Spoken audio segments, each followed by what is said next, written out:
Hello and welcome to the Common Sense Gospel. I'm Danny Simmons. And I'm Kurt Norbert.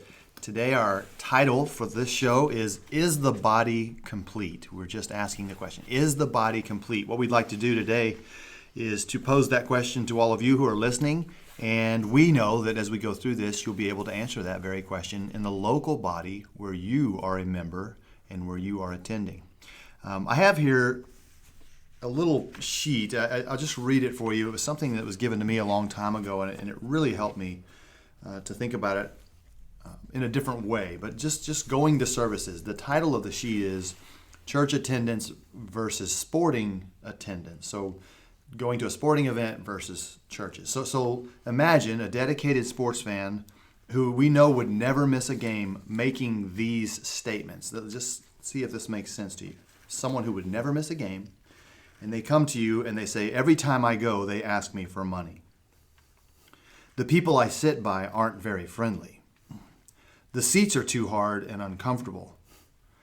The coach never comes to call on me. I'm not the center of attention. You know, imagine going to a sporting event and wanting to be the center of attention.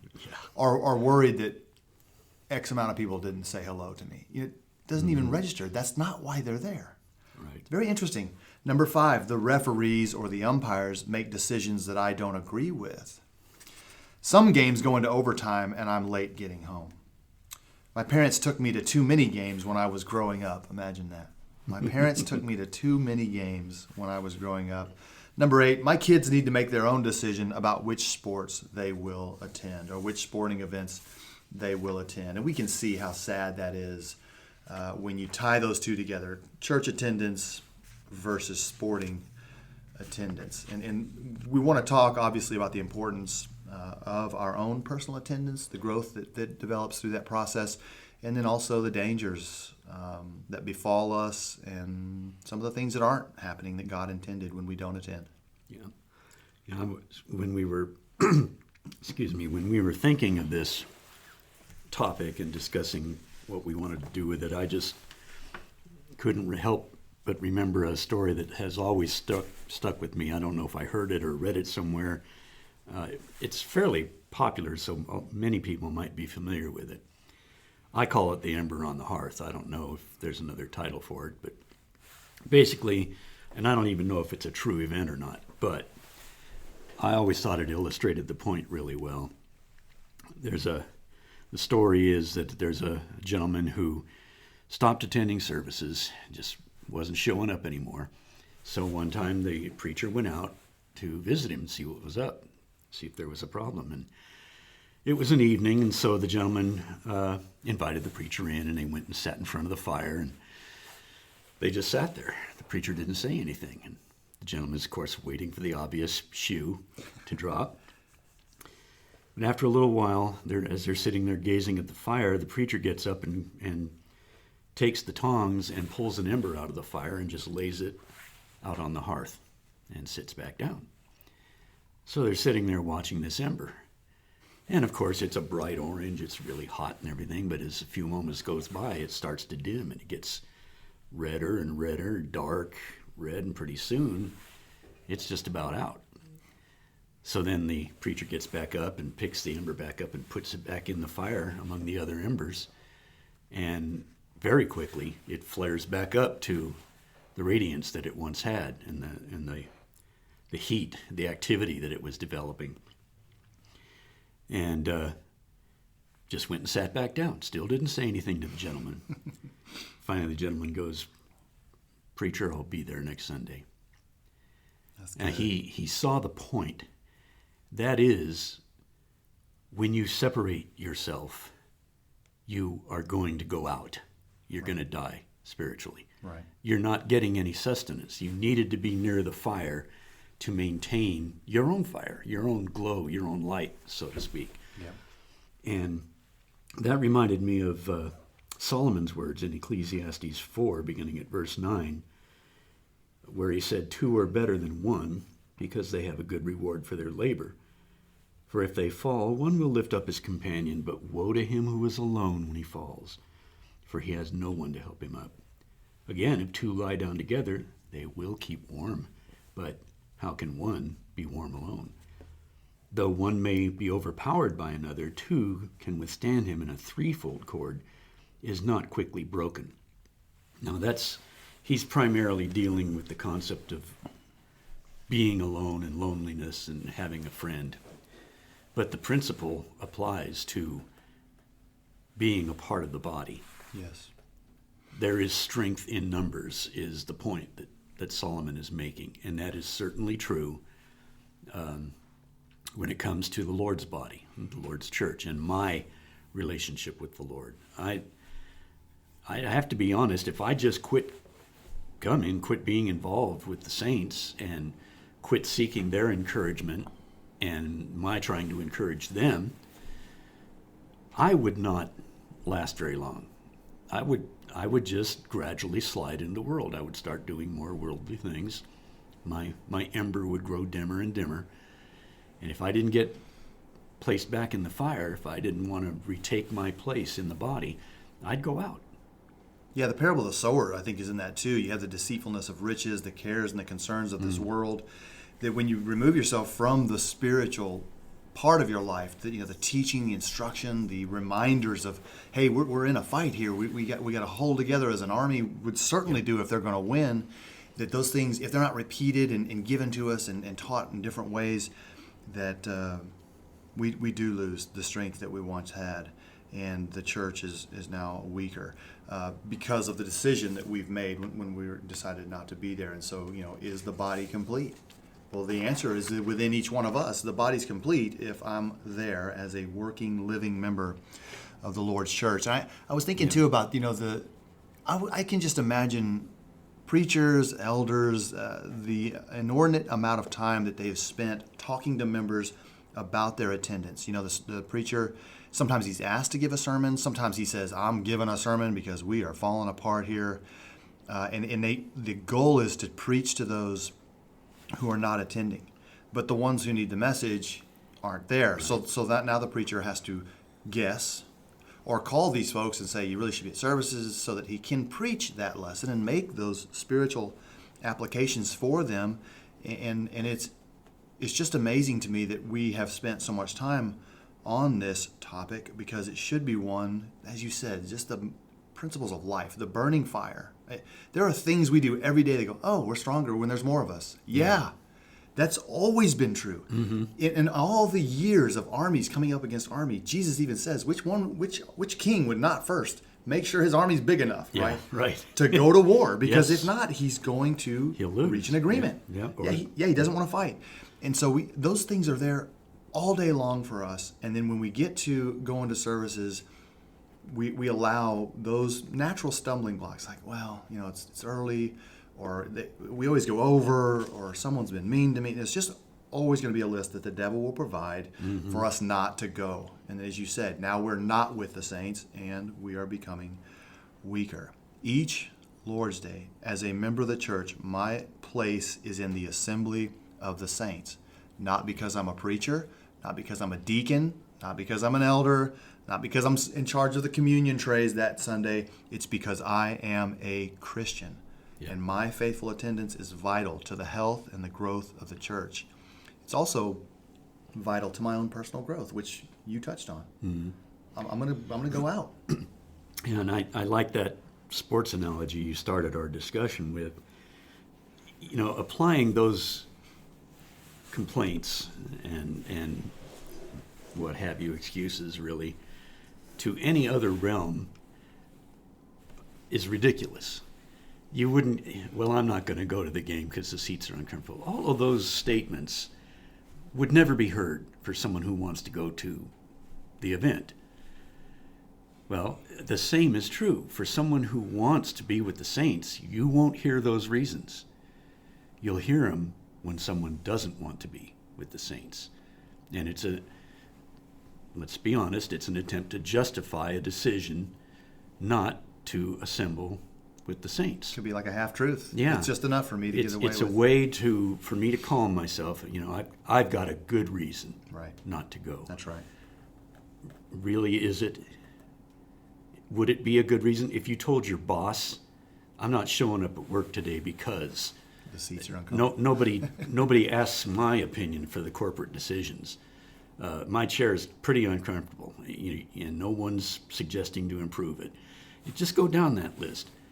It just doesn't fly. They can't work. And what it does is it reveals the heart. That's an ember that is dying. That's right. That is very true. In Acts 2, when the church began, and verse 41 says, those who gladly received his word, Peter's preaching, they were baptized, and that day about 3,000 souls were added to them. So this is the very beginning now. The apostles are there working miracles for sure. It says in verse 42, and they continued steadfastly in the apostles' doctrine, in fellowship, in the breaking of bread, and in prayers. Then fear came upon every soul, and many wonders and signs were done through the apostles. So these miraculous works are a part of this. Then it says, now all who believed were together and had all things in common. They sold their possessions and goods and divided them among all as anyone had need. So, continuing daily with one accord in the temple and breaking bread from house to house, they ate their food with gladness and simplicity of heart, praising God and having favor with all the people. And the Lord added to the church daily those who were being saved. So in Acts 2, these folks, obviously, holding fast to the apostles' doctrine, they understood the importance and the value of regularly assembling together. They were all diligently and actively involved in service to the Lord. And it's such a beautiful thing. So the question is, what's the difference between the first century disciples that we just read about and Christians today? The reality, Kurt, is that we claim, when we stand up before the congregation, we have visitors with us, we claim to have restored the first century Christianity that we see in Acts 2, Acts 3, Acts 4. And yet, as a church, as a body, we're failing in this area where they were excelling. Every day they were together. They sold possessions to care for each other. They were intimately involved in one another's goings on in their life, and they were aware of needs that had come up within the church. So again, if I don't attend, that's another thing that I think about. If I don't attend, I say, well, this is a pretty good excuse. I'm just not going to go this Sunday. There's a couple things as a working member of the church that you have said I'm not going to do. Number one is listen to the word that's preached and confirm that it's the word. Yes. Right? Apostasy could be creeping in while you're away if you're a disciple of Christ. And you need to be fully aware of that. The other is, I don't know what's happening with my brethren. All the conversations that I could have had about an upcoming surgery, challenges in the family, concern about a child who's walking away from the truth. I've missed all of that, the opportunities to pray for those people. The body is now suffering. And guess who doesn't see any of that unfold? The person who decided not to go. Right. So it is easy to say, I'm just not going to go, and miss out on all of that. And as I said, every individual has a responsibility who's a member of the Lord's church to listen to the word that is being preached and to confirm these things are so. Acts 17 and verse 11, be like the Bereans. Confirm that which is taught is true according to the word of God. If someone visited a congregation where you attended and you missed, and they came to you that week at work or something, and they just said, man, I didn't know y'all believed, in some weird thing out of it. And you say, we don't teach that. We don't believe that. Well, your preacher said that y'all do. You weren't there. You can't defend that. You don't know what was said, So that's a scenario to show why it is important, but it is really the actively listening to what's being preached and either confirming or approaching that man and saying that is not what the Word of God teaches, to correct him if he needs it, because he's trying to get to heaven too. Right. And he needs your help. Yes, we all need each other's help. The road isn't traveled alone. No.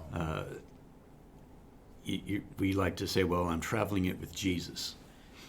Well, Jesus' body on this earth is his people. The church is the body of Christ. That's right. And essentially, I used to run into this. Someone out in the religious world would just say, well, I'm not a member of any church because I just worship the Lord my own way.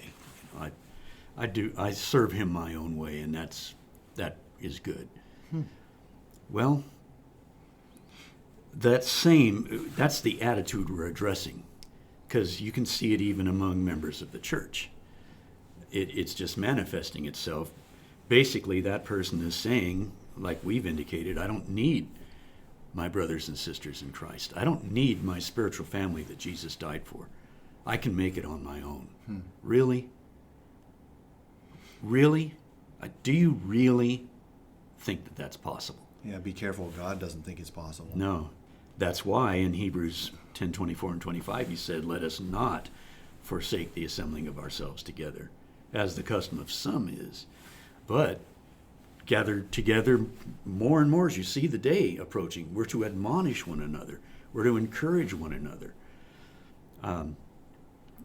It's just, that person then is, whether they know it or not, disobeying that command. That's right. Well, I don't need to assemble. Well, God seems to feel that we do. That's why he's commanded it, because it's for our good. He doesn't command something that's going to be harmful for us or that we don't need. He knows that that's good for us and that we need that. And really, again, that person is saying, well, I can have fellowship with God on my terms. Well, God does not accept that. He's the aggrieved party here.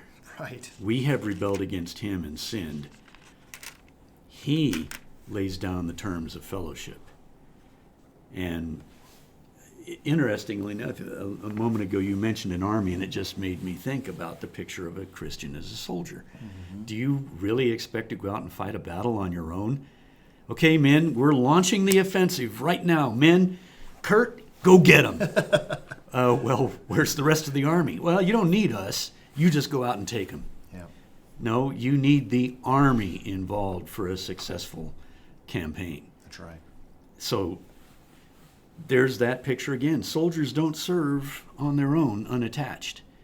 There's no independent soldier, just like there's no such thing as an independent Christian. Yep.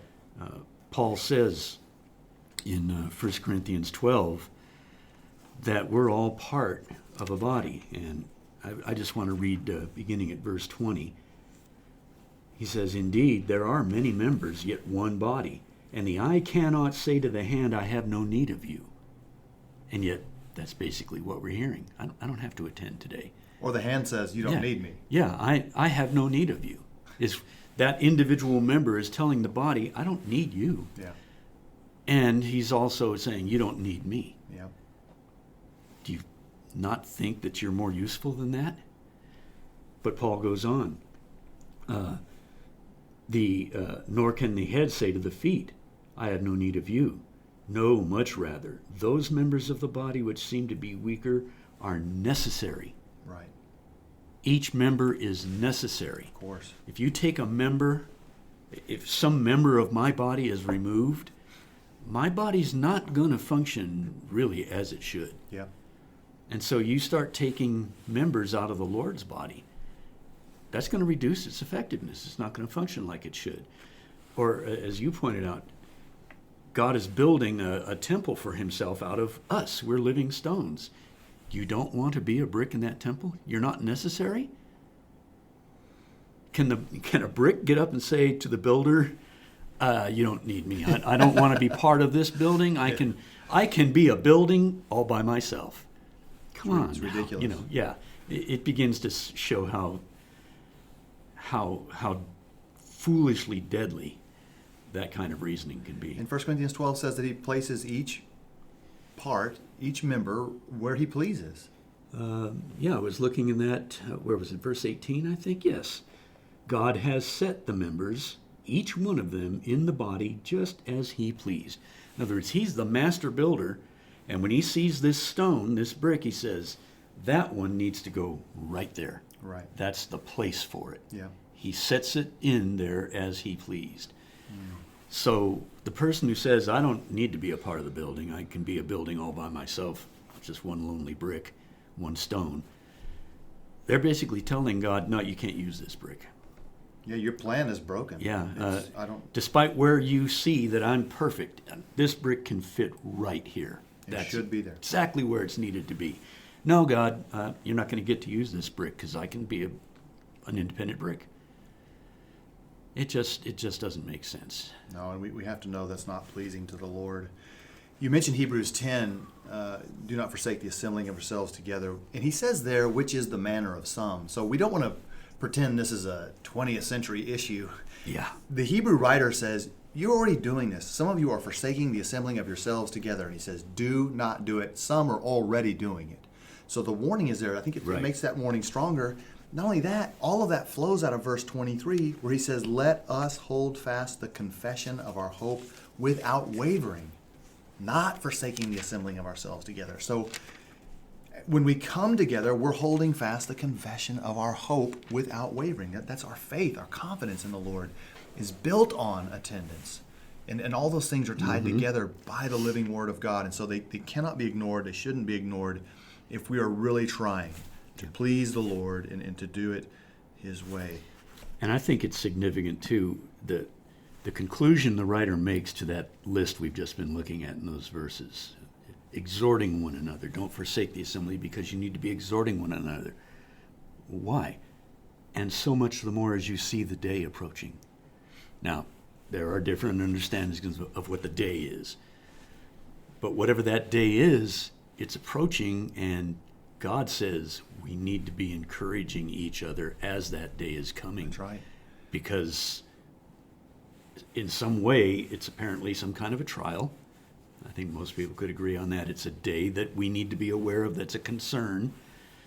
And to prepare for it, to be ready for it and equipped for it, we need to be exhorting one another day by day. That's right. And you can't do that if you're not working with the saints. Right. An exhortation is a warning. Yes. It's a strong, stern warning and a correction. It's a correcting statement that let's make sure this is done correctly. And we should be exhorting one another. So again, if someone doesn't come, they're not exhorted, neither are they exhorting. Right. And so if they fail, you're robbing your requirement brethren of an opportunity to encourage you. That's what they want to do. That's what they come together for. I think, unfortunately, we're just looking for something else. I mean, the Bible's clear. You know, we could hammer this for months if we wanted to. Yeah. The Bible's clear about the instruction, and there's something else within people, whether it's gradual, probably for most it's gradual. Yeah. But it just comes to the point where it's like, you know what? I thought it was for me, and it's not. Which brings me to another point that I try to make. You know, it's kind of like when you step into marriage, for example. We want to go to a marriage ceremony and be eyewitnesses, hold those people accountable for their commitment to one another, the vows that we all hear them make. Those things are important. But the member of the Lord's church is very similar in the sense, the way that people place membership, you know, we're, at least here, they want to visit with the elders. The elders go over a few things with them and kind of make sure that they're in a saved relationship with God first. And then they encourage them to say, look, we want you to be a working part of this body. We are going to be your shepherds. And so that's an agreement. They come into that together. I want to be a member here. So, you know, again, it's plaguing to me that we have to call on members who have gone through the meeting and said, I want to be a participating part of this effort. That by itself shows that they begin to negate or just say, you know what, I'm changing my mind. It happens in marriages too. People get divorced all the time. Is it right? No. It really is the same principle. And it bothers me. I say, well, why did you even meet with the elders? Yeah. What was the point? If you wanted to worship the Lord out on the lake, then why didn't you just go do that and not go through these steps? And they, you know, each individual, they need to answer that because that'll help them kind of sort out where they are and how they got there. Yeah. Something in their priority list has changed. Yeah. Basically what you're saying is what was your intention when you said, I want to be a member of this congregation, this local body? Right. What did that mean to this individual who now is saying, I doesn't really matter whether I'm a member. Right. I'm still a member. I'm in the directory, but I just don't show up. You didn't vaguely mention that request to a coworker, in some obscure moment. You sat down with the elders and had a conversation with them about shepherding your soul. And now, we can't get you. It's like we're trying to pull you through a knothole, and you're not wanting to acknowledge any of this. It's just, I don't know. It really is hard for me to process all of that. Along that line, that's what I did when I first came to Northwest 5 years ago, and I saw what was going on here, heard the preaching, saw the attitude of the members, the kind of atmosphere that had been promoted by the shepherds here, of a family, a loving family wanting to serve each other and help each other. I said, yeah, this is a place where I can be a member. That, whatever abilities I have, I can use those to contribute to the building up of the body here. That's right. So I asked to get together with the elders, and they, of course, were delighted to comply, and we sat down, and among other things, they discussed what the work here is, how I expected to be involved in it, and I told them what experience I had in various aspects of the work of the church. And so they put me to work. They, they of course wanted to see what I could do, so they gave me a small class to teach. Sure. Had me maybe lead singing on Wednesday night to see, does this guy really have it together or not? Well, apparently I was a satisfactory tool in the box, because I've been privileged to be able to preach sermons here. I lead singing regularly. I've been asked to teach classes, and I've enjoyed that. I've made recommendations to the elders that here's a subject that I think would be interesting. They take it, discuss it, is it applicable? Would it be worthwhile to the group? And they'll come back and say, yes, let's schedule it into the rotation. Yeah.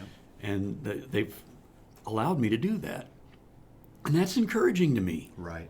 I mean, I love the opportunity of studying the Bible with my brethren and trying to bring things out, stimulate thinking, and ask questions. And even if I turn around and say, well, I don't really need to be a member of the body here, I'm depriving myself of that opportunity to grow, because even though I've been a Christian for 43 years now or whatever, I still am growing. Yeah.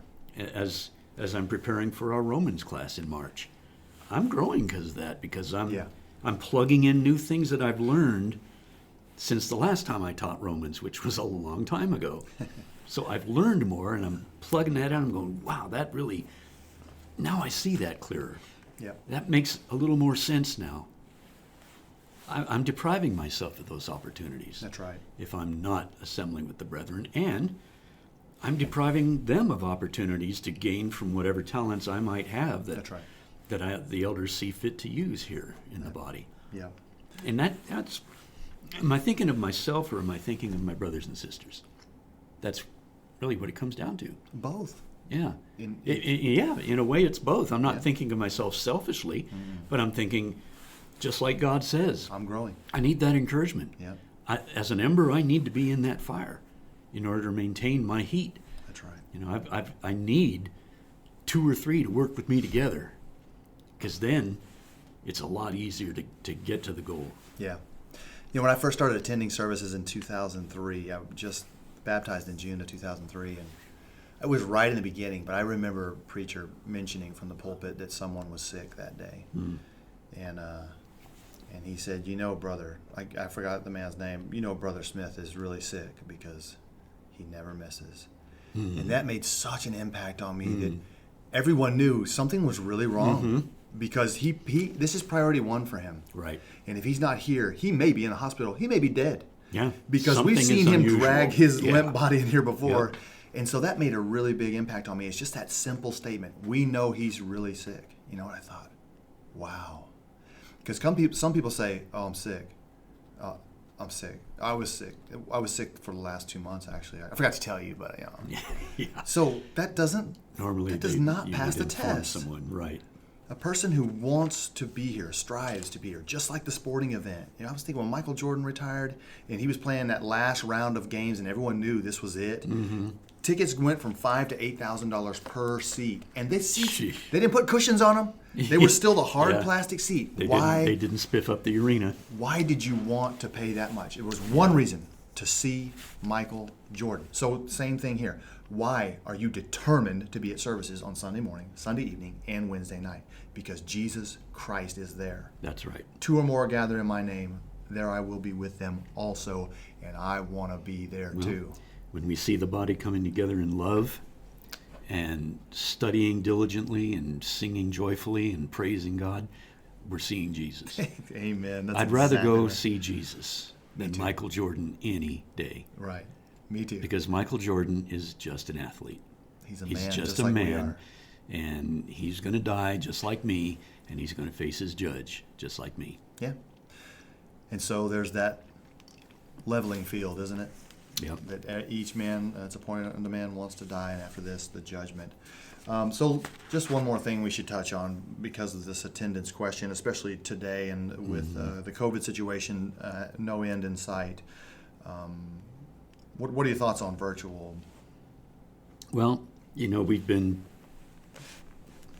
going on this now for 2 years, pretty much, a year and a half. And I think it's a wonderful technology to have live streaming on YouTube and have Zoom classes and all of that. My concern is, though, that it can easily develop into a live stream habit where, I've been doing this for over a year, and I just don't feel like it's ready for me to go back yet.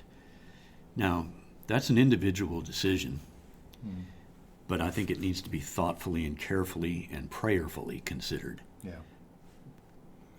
If you're able, you need to be with the Lord's people. That's going to strengthen you, and it's going to strengthen me.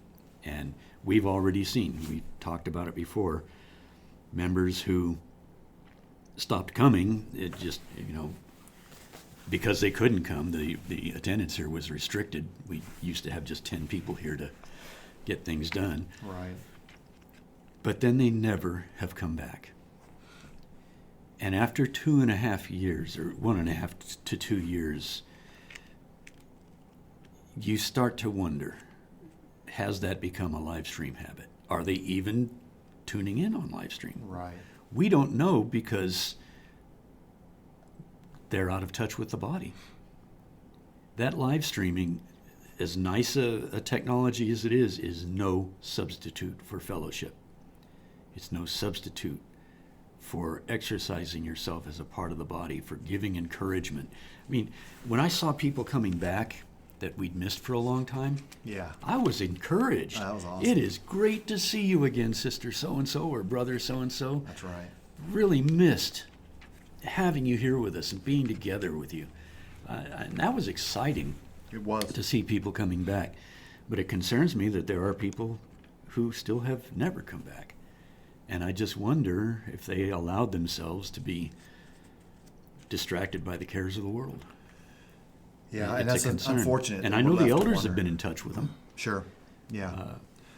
There's things, working parts moving now to try to get some of this. Mm-hmm. The You elders know, and some of the deacons, there are people reaching out. and I to think brethren we haven't seen for a while, and we still haven't seen them. you want to ask yourself the I'm concerned. question.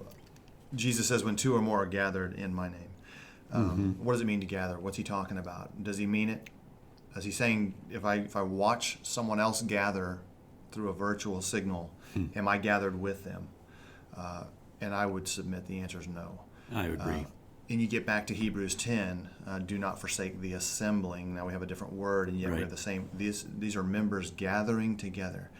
There is much accomplished through that real-time interaction, the ability to shake hands, to look into the people we love, to look into their eyes and see how they're doing, how they're feeling, what they may need, what their concerns are. The virtual is no substitute. Right. Now, there's lanes for that probably with the Sure. shut in You who have people can't get out. invalid or they're ill. Right. Yeah, and so now they have this opportunity to just still hear the sermon, to hear the singing, to see the song leader that they love so much. There's some reward there, but we can't. It's no substitute. No, we can't compare that to the assembling because it is not assembling. You are not there, and you're just flat not assembled. So Yeah.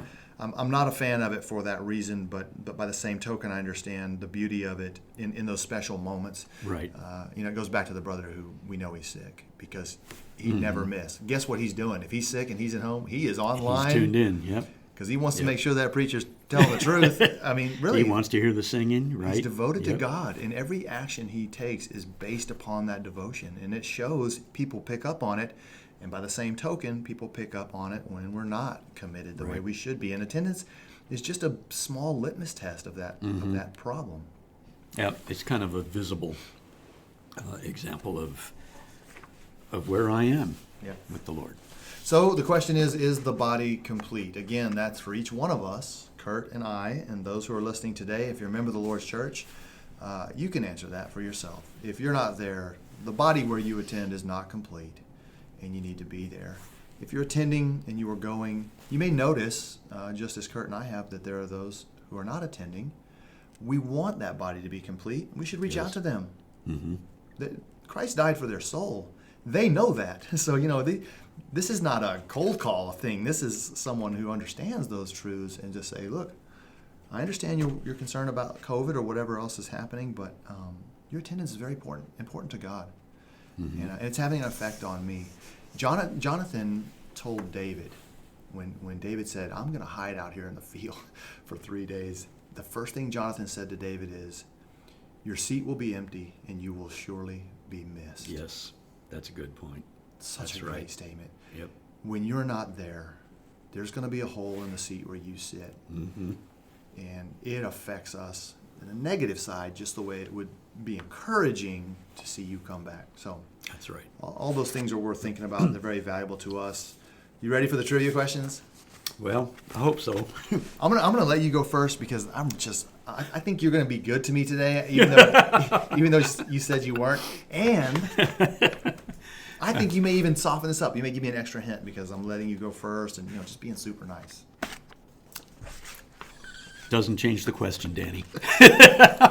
Okay. Well, you should get it. Maybe it's a little bit of a trick question, but how many letters were written to the church at Ephesus? Oh, you're right. It is a trick. Well, maybe. How many letters? Oh, let me just say, I know 2 for sure. We have the letter that John was told to write in Revelation to the church in Ephesus. We have the Ephesian letter, which Paul wrote to the church. Now, the reason why I think it's a trick question is because when the Ephesian letter showed up, there were other letters potentially with the carrier who brought that letter, right? Yep. But remember where those letters were going.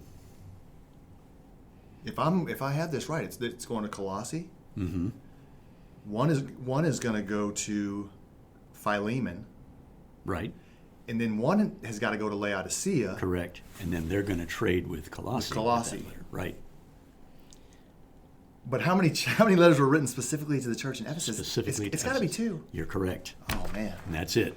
I was thinking you were going to try to loop all those together and be like, no. They read other people's mail. They were not. Well, they may have had those letters read to them. They may have. Because most of these letters were circular, but specifically addressed to Ephesus was Paul's letter and then John writing to Ephesus in Revelation 2. Nice. The church that had his first love. So you nailed it. Yeah, and that's a great question because I got it right. So anytime, there you go. Anytime I get it right, that's a great question. I started you off easy, so. My questions are going to be based on excuses. People who have excuses for why they shouldn't do what God's told them to do. I think we kind of were talking about that today. Yeah, this may have something to do with our topic. Okay. Give me. I counted a total of 5 statements or reasons why Moses said he couldn't or should not be the one to go. Can you give me 3 things just in response? And Moses says to God, well, and you fill in the blank. The only one that comes to my mind right off is when he says, very eloquently tells God that I'm not an eloquent man. That always struck me. Yeah. He Either really here knew how to or say for that. after or whatever he says. Yeah. I'm not an eloquent man. That's one. Yes, 1 out of 5. I'm doing 20%. I can't really recall any of the other specifics. So it wouldn't be just an excuse. It'd be like his reply when God says, go do this. And he goes, well, here, how about this? Yeah. So that opens it a little bit. It's not an excuse. Well, he ultimately says, let God send the one he wills to send. Anybody but me. That's right. And God basically says, you're the one I've chosen, so go. Yes. The Lord eventually gets angry.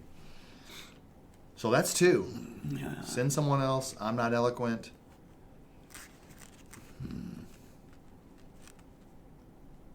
I can't think of any other ones. I'll give them to you in order that I have them. Okay. The first thing Moses says to the Lord is, who am I? That's Exodus 3:11. I was kind of thinking of, he was going to talk about not being important, but I couldn't put it together in my head, but yeah. So God replies and says, have I not sent you? And then Exodus 3:13, Moses says, who are you? Right. Because they're going to ask, and who do I say has sent me, remember? Yeah, I thought of that one too, but I didn't really think of that as an excuse not to go. Right. That's why I tried to open it a little bit. But it's not an excuse. These are just like, well, what about this? And how about they're that? going to ask me who you are. Right. What do I say? Chapter 4, verse 1, suppose they will not believe me or listen to me. And then the two you had, I'm not eloquent, that's 4:10. Please send someone else is 4:13. So there's just 5, just stops, hard stops when the Lord says, you go, and he says, my. Here's an objection, Your Honor. Yeah, this is why this is not going to work. Yeah. Well, I got 40%. That's a solid failing grade, I guess. Most teachers are very displeased with that.